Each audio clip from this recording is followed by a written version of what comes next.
but I think that it's the most elegant and sophisticated. It also gives like a little nice extra spice to your look because yes, it can actually be very stylish. So it only takes a few minutes. Hello everyone, my name is Wes, and today we're going to be going over how to tie a 4-in-hand tie knot. Now, this day and age, there's so many different kinds of styles of tie knots out there, and it can kind of get confusing sometimes which one to use. That's why I personally like to go back to the 4-in-hand tie knot. Now, this tie knot, it is the most simplest, but I think it's the most beautiful and elegant look there is today. And it just kind of gives like a classic look. And I also refer to it as the James Bond tie knot. So it only literally takes a minute, and it's really easy to do. Now, before we start tying the tie, I actually like to have the very top button unbuttoned because I feel like it's easier at the end to kind of finish everything up to bring the collar down once you're done tying the tie. To start off, we're going to have the thicker portion of the tie hang lower than the thinner portion.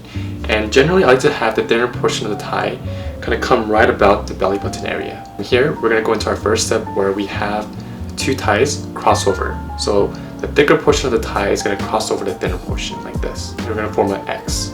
As we form the X, I like to form a grip with my fingers around the intersection so that I'm holding it together. Now with the thicker portion of the tie, I like to go around, behind, to the other side, like that. Now with the finger that we use to hold the intersection of the tie, we're going to wrap around with the thicker portion around the index finger like this. And then from here, we're going to now go behind again and up through the big loop and up like this. Now we're almost done here. So from here, in the final step, we're going to get the bottom of the thicker portion and now bring it down through the loop that we created with the index finger. And then just bring it down that loop. And I like to have my finger kind of guide the tie down the loop because sometimes it could kind of get messy and get disorganized along the way. So I like to kind of like open it up a little bit, keep it neat as I bring it down. And we're almost done here. We formed the knot of the tie, and as you can see, the knot of the 4-in-hand is actually asymmetrical. And I believe this asymmetrical look goes well with pretty much any kind of collar style there is. So from here, to finish it off, we're gonna gently pull down on the thinner portion of the tie that's behind. So as you pull down, you're gonna actually kind of pull up, holding the knot as well at the same time. And you're gonna kind of adjust as you go up.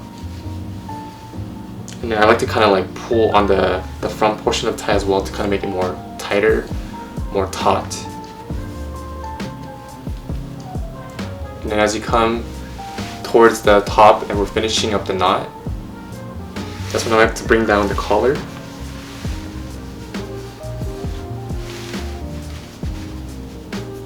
It's much easier if you use a mirror. I'm not actually using a mirror, so I'm actually kind of going by feel right now. Hopefully this is right.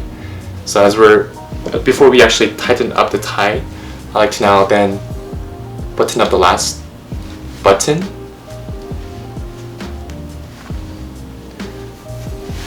Hopefully it's straight, hopefully it's neat. And then bring it up to the final end. And then kind of make it nice and clean, crisp. And check real quick. Man, there you have it. This is the 4-in-hand tie knot. Just as a bonus tip, I like to use tie bars or tie clips to kind of hold my tie in place.